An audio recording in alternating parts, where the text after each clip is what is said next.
Hello and welcome, I'm Abhishek Singh and you're watching Rolling with the Boss. To make it to an IIT, then to get a master's, many would argue would ensure you a place at the top of the pyramid for the rest of your life. But the entrepreneur we're talking to on the show today had bigger dreams.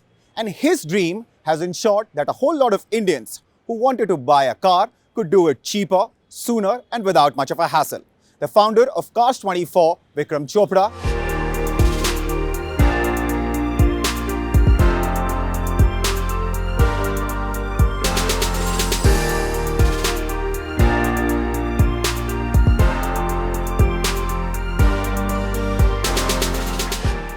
It's very cold outside, and that's the reason I decided to wear this buttoned-up jacket. Yeah. You're in a sweater because you've had a cold shower. I had a cold shower to hack, Yeah. as a hack to sustain the. I think the other thing that cold shower helps me is as soon as I get into the office, Yeah. there are say 3-4 meetings in a day, Yeah. on very different topics. I have always felt that when I take a cold shower, Yeah. my mind is much more active, Right. and much more present than if I don't take it. So Your day. How early does it start? usually starts around 6 Yeah. a.m. Get up in the morning, hit the gym. Yeah. 6 days a week. Okay. So that typically takes like 1.5 hours. Mhm. So back by 8, quickly grab breakfast, and then rush to the office. Right. And then the whole day till pretty much late in the evening in the office, come back. I actually do my dinner also in office now. Yeah, I remember. I mean, it was on Saturday, I think we were talking. Oh, no, Yes. it was Friday. Yeah, yeah. And you were having your dinner while we were talking. And I I actually got- felt so bad that I am disturbing you while you're having your dinner. No, you aren't. By the time I come back, usually it's 9:30, 10. Yeah. At the earliest. So I decided to start getting my dinner also to the office. Yeah. So my wife is kind enough to send it to me Right. to the office. So I try and finish my dinner by say 6:37. Right. So that when I get back home, the idea is that I spend some time with my wife and then crash. Yeah. So it's too late for the dinner. Right. So I have working dinner pretty much every day now. Right. Do you prefer to drive or do you sit in the back seat of the car like you are today? I mean, we're dropping you off. Yeah. But is that how it starts or do you prefer No, to drive? I prefer to drive. You prefer to For drive. me, that 30 minutes is like my time. Right. So I love it. I think most of the time I prefer, and I spend that time listening to the music. I intentionally try not to do any calls then. Yeah. Sometimes here and there, fine, but that's half an hour I don't schedule a call. I just drive and enjoy Right. the drive. And is there any particular kind of music that you're into or it changes? No particular kind. It keeps changing. One thing which stands out is the fact that at any one point in time in your life, you could have said, okay, I'm done, I'm set for life, I've already made it to the top of the pyramid. Yeah. By that I mean to say, once you make it to the IITs Yeah. in this country, Yeah. you're sorted. Yeah. You ended up doing a master's, Yeah. you didn't stop there. Yeah. I got a job at a Fortune 500 company, it Yeah. didn't stop there. Yeah. Went to Wharton, could have stopped there. Yeah. Instead of stopping, you dropped out. Yeah. Any of these points you could have stopped at and it would have been enough. Yeah. What kept you going? I think the biggest realization at every point in time is there are hundreds of other people way smarter than you. So I was in school. With very, I would say with moderate effort or low to moderate effort, I easily would secure a very high rank in my class and all along from kindergarten to all the way till 12th. When I got into IIT on the very first day, I realized, holy crap, 9 out of 10 people, 9 out of 10 friends, students around me, they're all way smarter than I am. Right. I think at every level, it's not something you think about consciously, but when I was in college, in IIT, I realized academically, there are so many kids who are way smarter than I am. So it will take a lot of effort and conscious effort on my part to sort of raise my standards, right? And not just on academics, on other stuff there were students who were excellent at debating, dramatics. There were kids who were just absolutely excellent at sports. Some were excellent at bodybuilding. So, for the first time in my life, I saw that excellence, not just in academics, which we usually think about, but in IIT, I saw excellence in almost every other field, right? In music, in dramatics, in performing arts, in everything. So, I think that was highly inspiring. Initially, it was also intimidating, But eventually it was inspiring because when you spend time with them, you were learning. You're learning something, you're getting perspectives about an area that you never thought about, right? So, and same at my jobs, and same at even today. I think I was actually thinking about the same topic this morning. What keeps me going is that, and we discussed this internally also, that every December, January, when we start planning for the next year, and when we look back the previous January, it feels like we were so stupid back then. And we have come a long way from them. And that's good. That's good that sitting in this January, I feel extremely stupid about how I took decisions and how I thought about things in the last January, because then I'm growing. Right. So I think the learning is what keeps you growing. So year after year, smarter, richer. Relative to my levels. But everything else, like I think richer or not is an outcome. But I think you start realizing beyond a point that money is important to get you a certain level of freedom and comfort in life. Right. And I think I definitely have that. I won't deny that. But beyond that, what do you do with it, right? Because what gives me a kick is learning. So whether it's going to the office and thinking how can the next year be better than the last year in every terms, right? In the business performance, in terms of the team development, and even for me personally, like we were discussing earlier, I want to try and learn, say, skiing, right? How can I get better at that? Or I want to, if I do weights with my trainer, how do I get better at, get even fitter than what I am today? So that is what is really exciting, right? That, there are things that you're doing and you want to get better at them. Right. And the number of things, I mean, of course, the adventure sports that you have gotten into, is that something that you wanted to do, or is that Richa's contribution to your life? I mean, she has introduced you to adventure sports. I think beyond academics and work, I think everything Richa has introduced me to. Okay. I was not at all a guy who would ever go to the gym. I've never done that in my entire life. I think it's only in last few years that I picked it up, and it took her years to get me to try this. And now that I've picked it up, I really love it. Same with skiing. I tried skiing when I was at Wharton, and I could barely survive five minutes. I could barely survive 5 minutes, and I gave up. And when we tried it last year, my whole mindset was, okay, we'll try it. If it doesn't happen, it doesn't happen. But okay, let's give it a shot. And I loved it so much. I think for the 10 days, all I did was ski. Like from like 8 in the morning till like 5 in the evening, and I just loved it. So yeah, I think the credit goes to her to push me to try it out. And what that has done for me is that it has given me things to look forward to beyond work, right? So I look forward to trying it again. The season is actually right now. Yes. I want to try and sneak out a week of my work in, say, February or March to try and do it again. So there are things that I'm looking forward to go to work, because again, as I said, I feel that there were so many things compared to last year that we need to do better. Same thing with workouts, or same thing with adventure sports.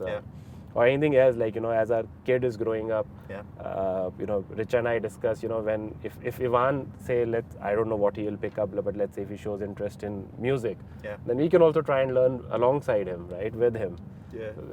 Life is beautiful. There are just so many things to learn and practice and get better at. Interesting approach towards parenting, that if our child decides to learn music, then we'll probably get an opportunity to learn music instead of taking it as another task added to the list of things you have to do. Enjoying it. All right. How did you meet Richa? I mean, that's an interesting story, I'm pretty sure. So tell us about how you met Richa. I met her at Wharton. Right. I think the moment you reach the US, you start missing India. Right.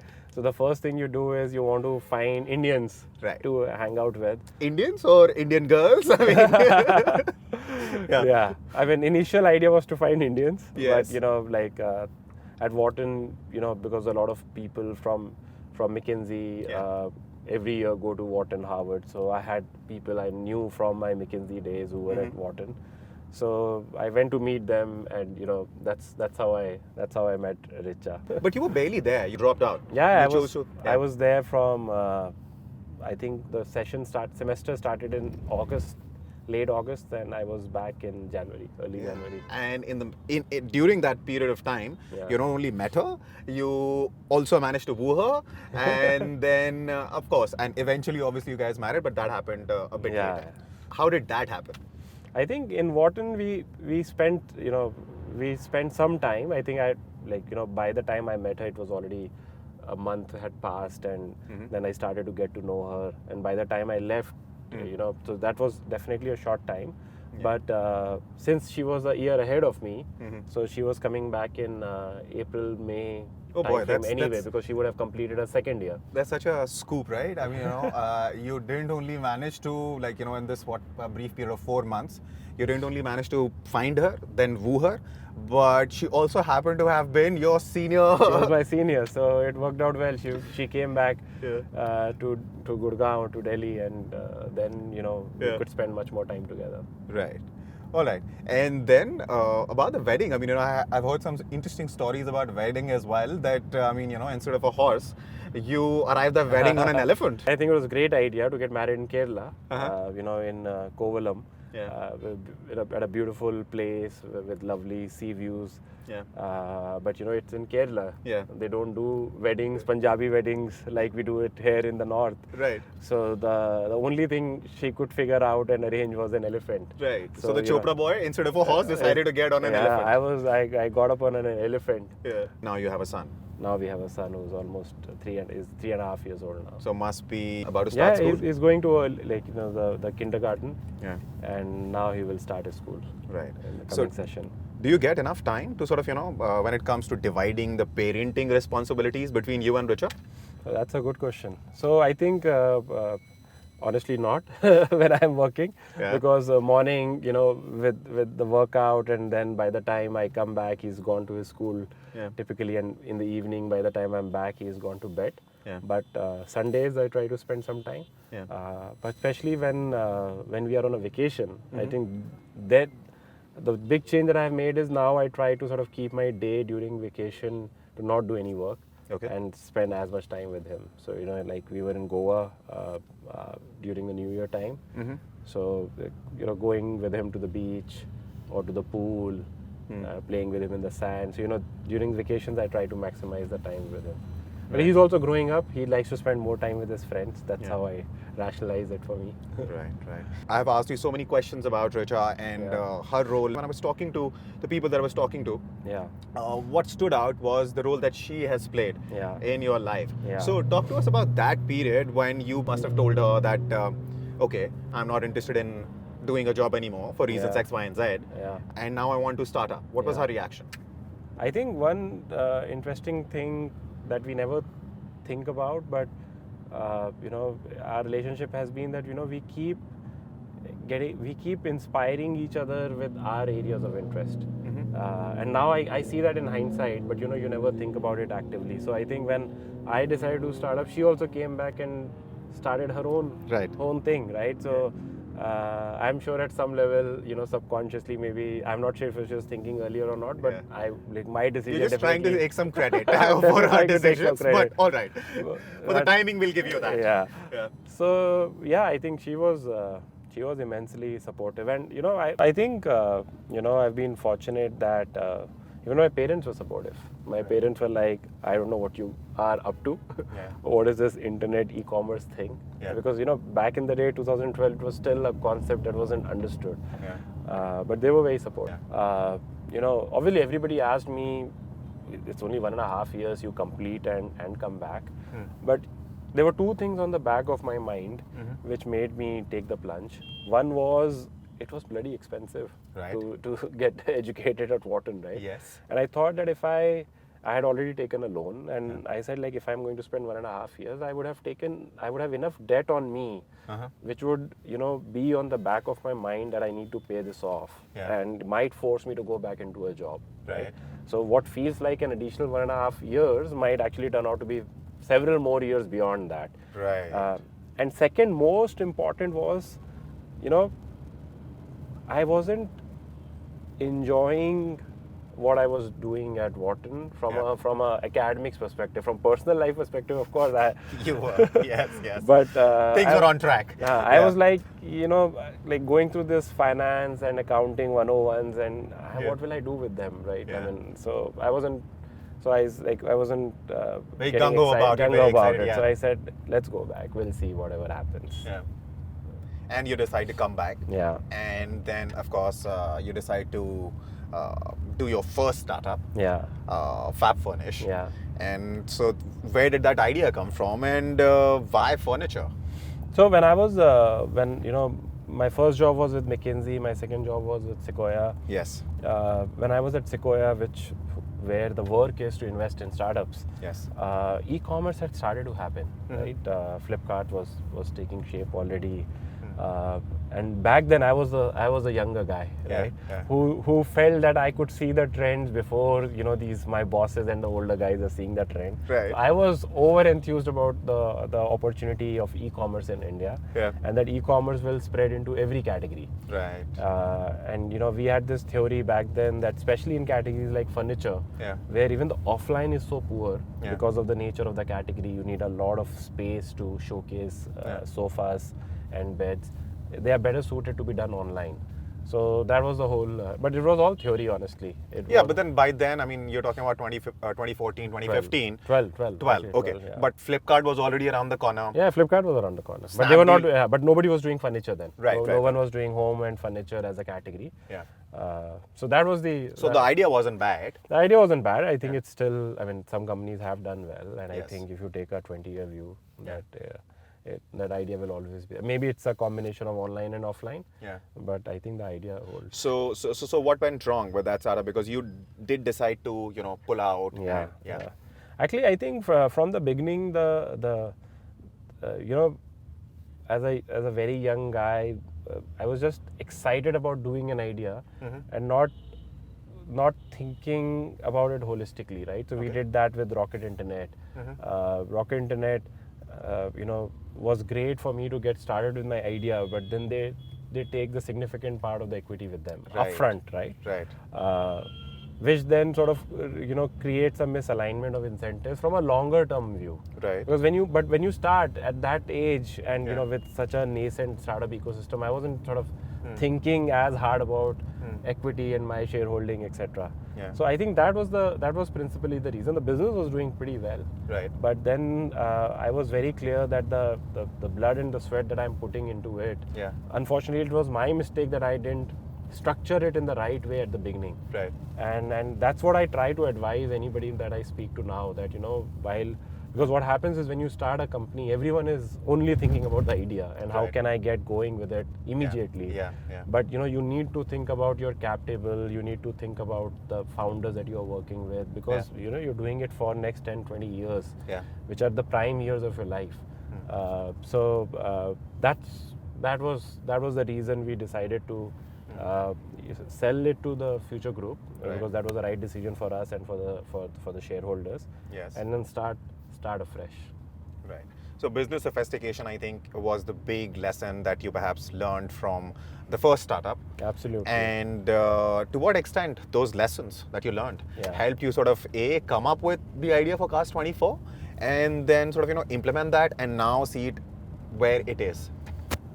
I think definitely it helped a lot. So when we started working on the next idea, I think it took us many months to arrive at Cars24 as an idea. It was not that we were married to a specific idea. We looked at we literally sort of looked at, okay, what are the different categories, from beauty to children to cars to everything.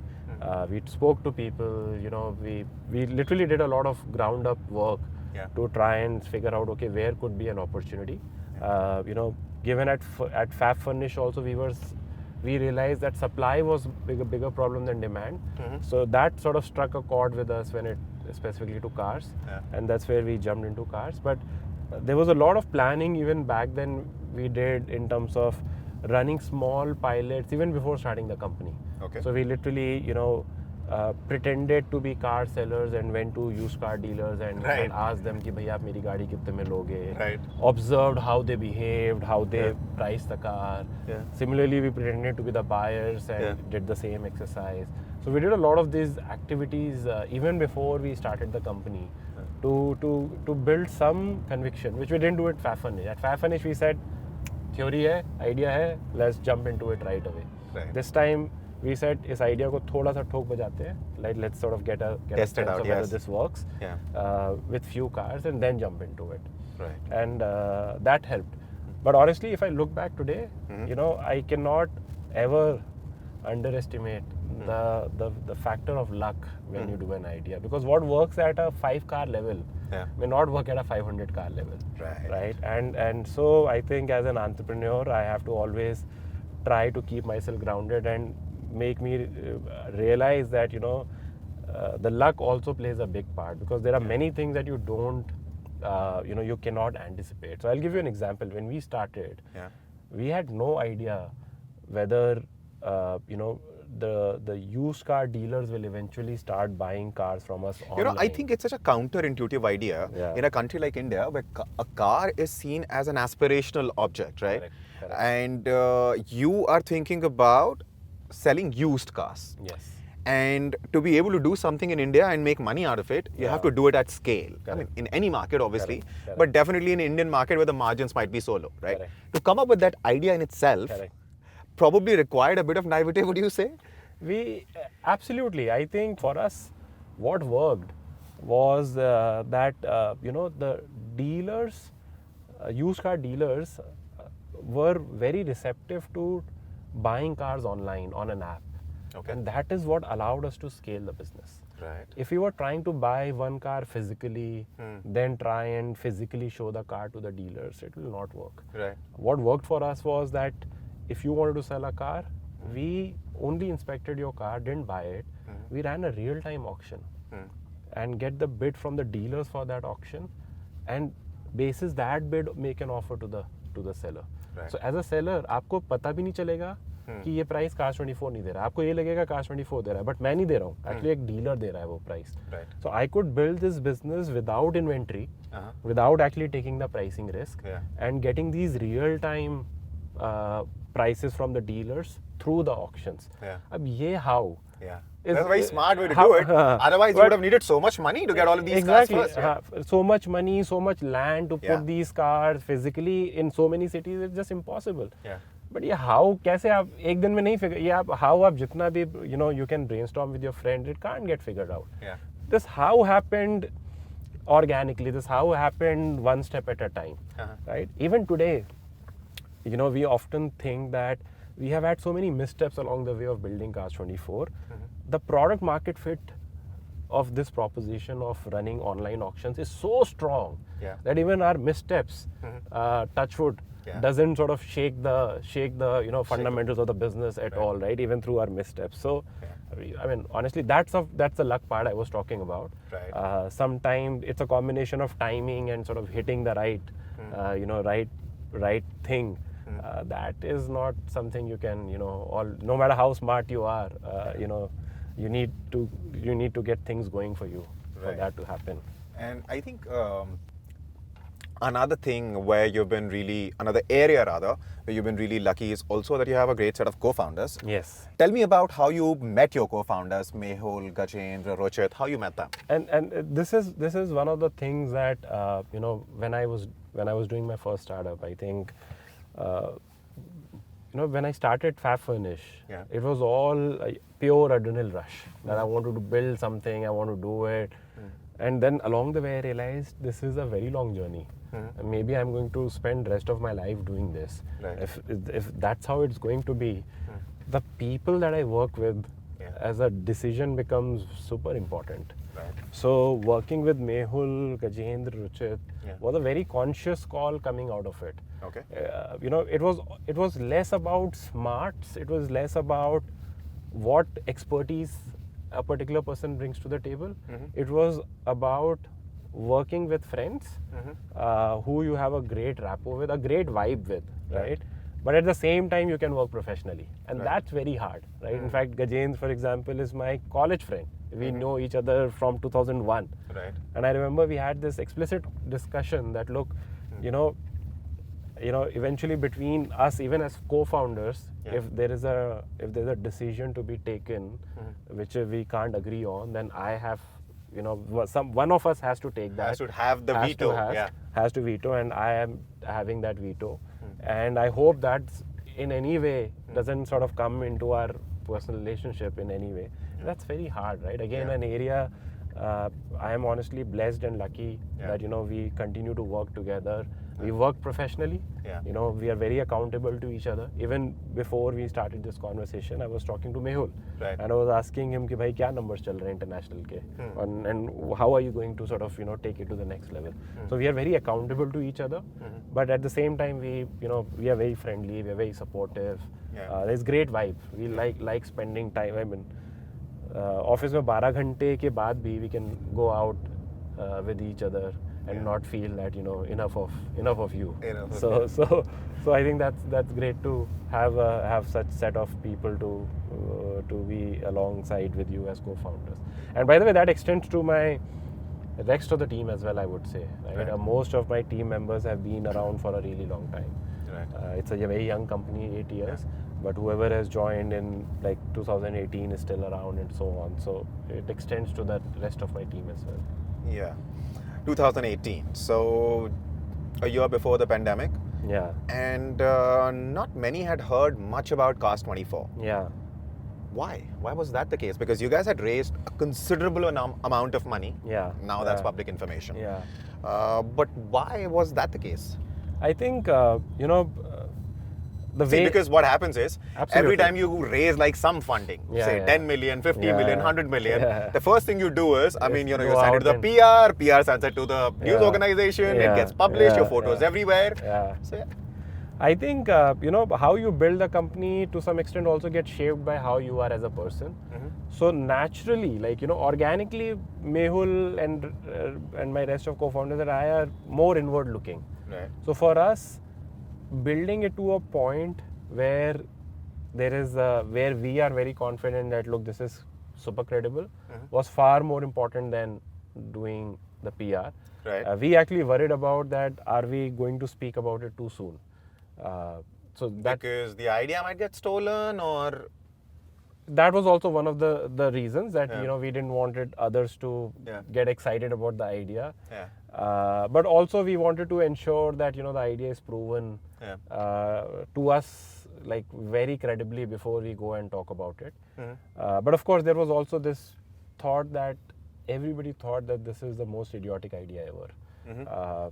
Because everyone assumed, by the way, that we had a lot of inventory that's not selling. And it's highly capital intensive, and they have all their money stuck in the cars that are lying and getting dusted. So we wanted people to believe that. We didn't want to sort of shake that belief, right? Why sort of alert them. So that was definitely one of the reasons, but also I think naturally also we like to announce things only when we are super sure that, okay, it's here to stay, right? Even for example, if we can keep running several pilots on new things that we are doing at Cars24, we will not talk about them, say 3-4 years out from the time we started them, even today. Right. But that is less to do with idea getting stolen. It's more to do with how we are, right? The reason I mentioned idea getting stolen is because, of course, you were so new to the market, A, and B, a lot of people are doing these things already. I mean, there are car dealers across the country. All they need to do is quickly get online and do it. So, और India में एक और चीज जो constantly होती रहती है, that when an idea gets hot, there are 25, 30, 40 startups in that area. So in other words, with the PR, you are creating your own competition. You are sort of, Why do that? Why? No, so that's smart. So that's one. But Cars24, despite demonetization, despite pandemic, despite all of these hassles and hurdles, and these are all huge hurdles, especially in a business like this, has managed to not just survive, thrive, becomes a unicorn. So, and this happens just after the pandemic. I mean, no one was expecting that for sure. Even we were not expecting, to be honest, because after pandemic, by September, October, when things started becoming normalized, we also literally started business back from the scratch, right? Were you selling anything during the pandemic at all? The business went down to zero. It was zero. So there were few months where the revenues were zero and the costs were 100% there.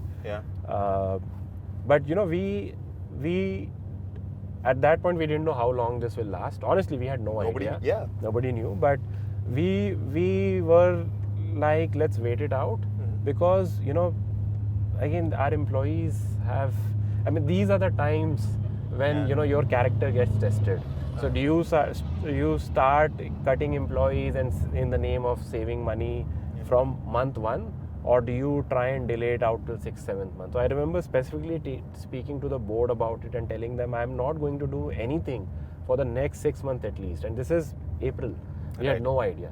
After 6 months, we will start thinking about it, right? Because obviously you can't do it indefinitely. And at that point, no one had any idea whether this will last for years or when will it go away. But thankfully, when the market started opening up in say August, September, we could start opening the business again. But we were starting literally from the scratch. But the business came back very, very sharply. Right? Business came back very strongly. It was almost like we picked up from where we left. Of course, there was a ramp-up time, but we very quickly reached where we were in, say, February, or where the run rate was in March before the country shut down. So why don't you tell us about a few of the things that you're trying, new things that you're trying to do at Cars24? Yeah, very early, very, very early days, but international is something we spoke about, but even within India, cars is an ecosystem, right? So when we think about cars, it's not just buying and selling that we do, but you need your car to be serviced, right? If the car to get serviced, there are spare parts and consumables that are put in the car, right? For one to upgrade to a car, you often need financing for your car. Right, and it's not necessarily car financing. You might need a refinancing. You might need a top-up loan. Sometimes you even need a personal loan. You don't want to drive your car all the time by yourself. Sometimes you need a chauffeur to drive you around. But not everybody wants to keep the chauffeur on the roll. Maybe you need 3 days in a month. But so can there be a chauffeur on demand kind of a service?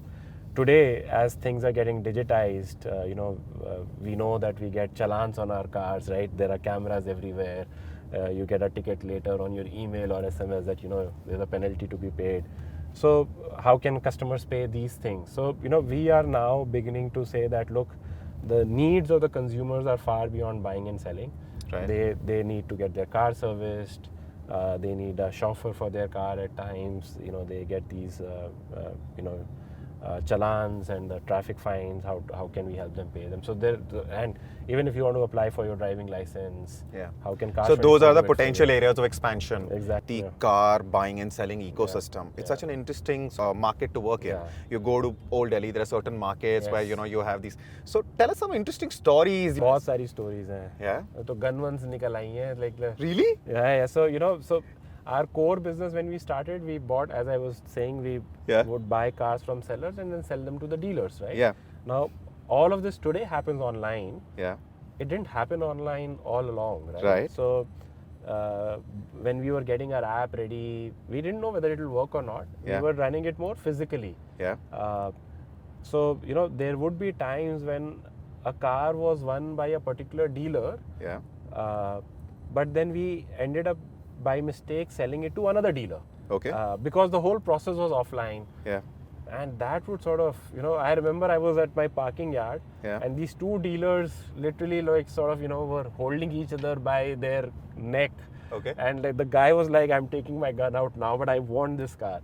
boy. But apart from the scary bits of and it, you're just sort of looking at this. we are not even involved in it, right? And but apart from the scary parts of it, which we had to address by ensuring that there is a guard on our side and safety of employees, it sort of reaffirmed the promise of the idea.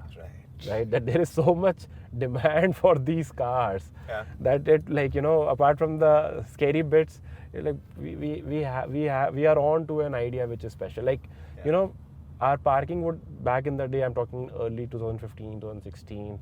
It's very funny. I'll actually send you some videos. You will love it. There's a physical auction running. Right. My co-founder Ruchit is standing on the pedestal and with a bhopu in his hand and please aap yahan line mein lagiye. And this is the early days. Early days. Dealers are going crazy. Boss, meri car mujhe chahiye. They would come at 8 a.m. in the morning. Our parking would open at 9. They would queue up from 8 a.m. to come inside. They started bringing breakfast for my team members. Right. आप 8 बजे आ जाओ, मुझे मेरी गाड़ी पहले दे दो. I will get you breakfast. आप 8 बजे इसलिए नहीं आते ना, because obviously you would want to eat something before you come to the office. I will bring the breakfast for you, but you please come at 8 and give me my car first. Because they're just paranoid about कि किसी और dealer के पास चली जाएगी. Nobody else should take my car. Right.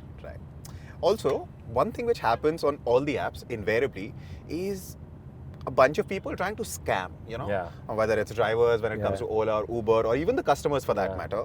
So, an ingenious scam that you might have come across on your app and how you guys dealt with it.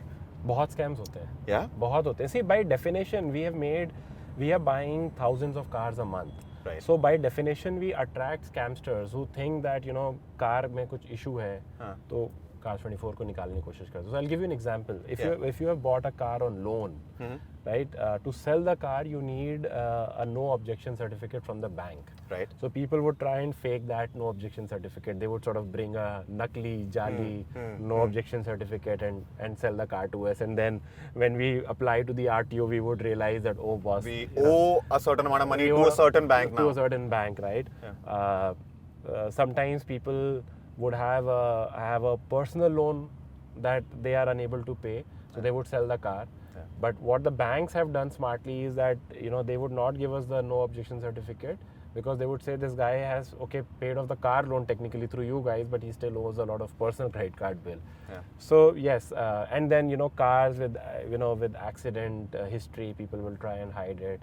But look, all said and done, these things happen. But that's where use of technology and the data that we have collected, we have literally brought it down to negligible. So one thing which I really wanted to talk to you about was, of course, the Dhoni connection. Even when we didn't know him, we've sort of felt like a personal connection to the person. That's literally every small town boy's story. The connection that they feel with Dhoni is. We ran a survey inside, because there are obvious other candidates to pick up as brand ambassadors, and out and out it was Dhoni who even won the poll inside the company. Right. And I think it was a great decision, honestly. Every time we met him during the shoot, right?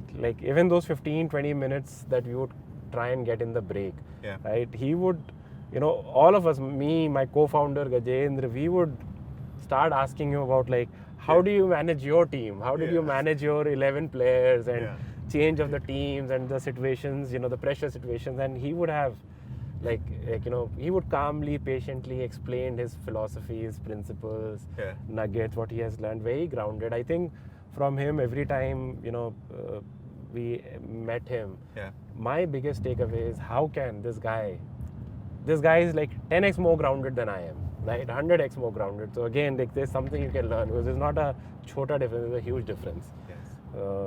Incredible to meet him because of the work. Yeah, right.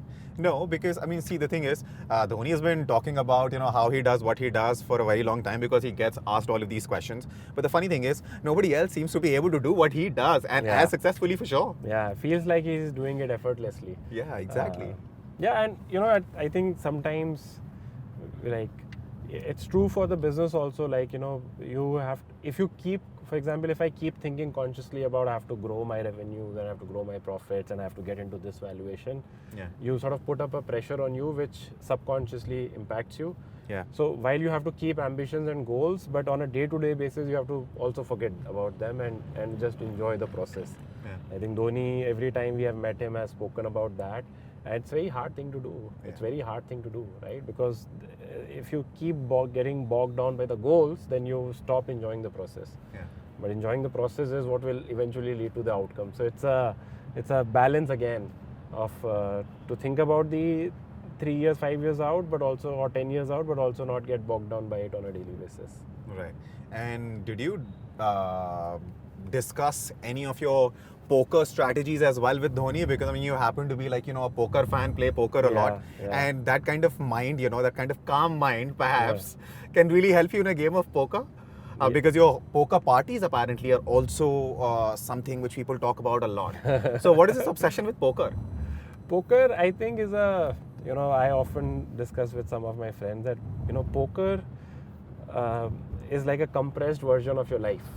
Because, there are wins, there are losses, some big wins, sometimes very big losses. Sometimes those losses are because you screwed up. Sometimes those losses are just because of your luck, and vice versa. Sometimes those big wins are because you played well, and sometimes those big wins are because you got lucky. Right. How do you react to each situation at that point? Because at that point it's very organic, right? It almost instructs you how you behave in life as well. But in life, because things happen much more gradually, you don't see them. So, for example, if you lose a big hand and you still played well, how to not get bogged down by the outcome, right? The outcome was not in your favor, but when you analyze that and you say, okay, I did what I could have done, it's okay. I just continue being on the same, and that's very hard. It's you start questioning yourself when you lose, right? Even if you did the right thing. On the contrary, you may win a big hand and you just got lucky. So you still made mistakes and you still won, right? It happens, right? How to not get exhilarated by the win, to not analyze and deconstruct that you actually got lucky. Why there. it actually happened. It didn't happen because you did the right thing. You actually did the wrong thing, and still that happened. Yeah. So that was just luck at play. Correct. Right. And that's it. So do you go to casinos when you go abroad, or sometimes we do. Yeah. I think both Richa and I like playing poker, so sometimes we do. So what's the biggest win and a loss in a night? That I think that you'd like to keep secret? Yeah, that I think there are big swings either ways. Right, which is what I'm interested in. I mean, the fact that there have been big swings. Yeah. All right. Okay, so now quickly let's move to the rapid fire, because we're pretty close to where we're supposed to drop you off. Yeah. And I don't have too many questions for you in the rapid fire, because we have discussed pretty much everything we needed to. Yeah. But, I just wanted to check to what extent, the numbers as far as Cars24 is concerned are on your fingertips. Yeah. For a bit of a CEO's test. All right. That makes me nervous. So how many cars have you sold and bought till now? I think in lakhs. In lakhs? Yeah. In tens of lakhs. Right? Tens of lakhs. Yeah. Which do you prefer to buy? A used car or brand new car? Personally, I would any day prefer to buy a used car. I think there is tremendous value in buying a car. Almost get everything the same as in a new car. Which was the last country you launched Cars24 in? Last country was Thailand. Okay. Yeah. I heard a little bit about your college days and the fact that you were actively involved in student politics. Yes. So tell us a little bit told you about that, and tell me, do you have any plans? I mean, to fight eventually elections from Raebareli? Has that idea crossed your mind? Because you definitely have some experience.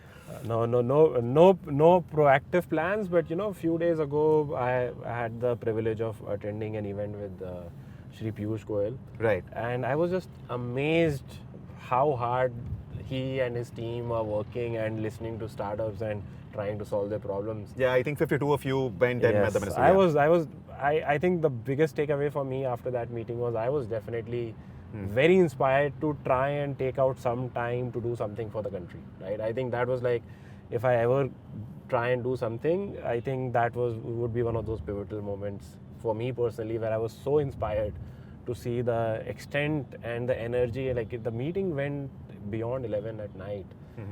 I think the meeting got stopped because he felt that some of us may want to go home, as opposed to, he's like, I am on till several hours, I have more work to do. So very, very inspiring. Right. So you're a voracious reader as well. The book that you're reading right now, and a book that you would recommend to anybody who's looking to become an entrepreneur? The book that I'm reading right now, I think I just finished rereading Outliers, which is a book about how the best CEOs back in the day in 70s, 80s did the right capital allocation. Something for me to try and learn. Because there's such a Bible. I mean, that's such a book for so many entrepreneurs that I've spoken to. Correct. Yes. And there are things you can keep reading it again and again. Like yesterday, I recommended another book to some of my team members called Amp It Up. Right. They are running a part of our business where they need to take very decisive steps. So I recommended that book for them to read again, and I think Amp It Up is a good book again for anybody who wants to be an entrepreneur. If you were to say something to a boy in Raebareli today who's thinking of starting up, what would you say to him? That's the last question that I have for you. Go for it. I would say go for it. I'll tell you how one of the things I thought about it is I think we underestimate ourselves a lot, because we think that if our startup will fail, then what? Then what? I think for most of us, worst case is going back to the job, right? And I think most of us are capable enough to earn 40,000, 50,000 a month, if not more. I'm taking really low numbers, right, for most smart people around us. And that's not a bad place to be in compared to sort of a lot of underprivileged people who otherwise can't even think about, who are sort of living on a day-to-day basis struggle. Right. So I think that's how I sort of I told myself that, Vikram, what is your worst outcome? Worst outcome is that you would have given it few years, it doesn't work out, and you go back to a job. Right. It's okay. So I think it's not as scary idea of starting up as it feels to us. All right. On that note, it was great talking to you, Vikram. Likewise, thank you for taking out the time and talking to us. Thank you. Lovely ride. Nice meeting you.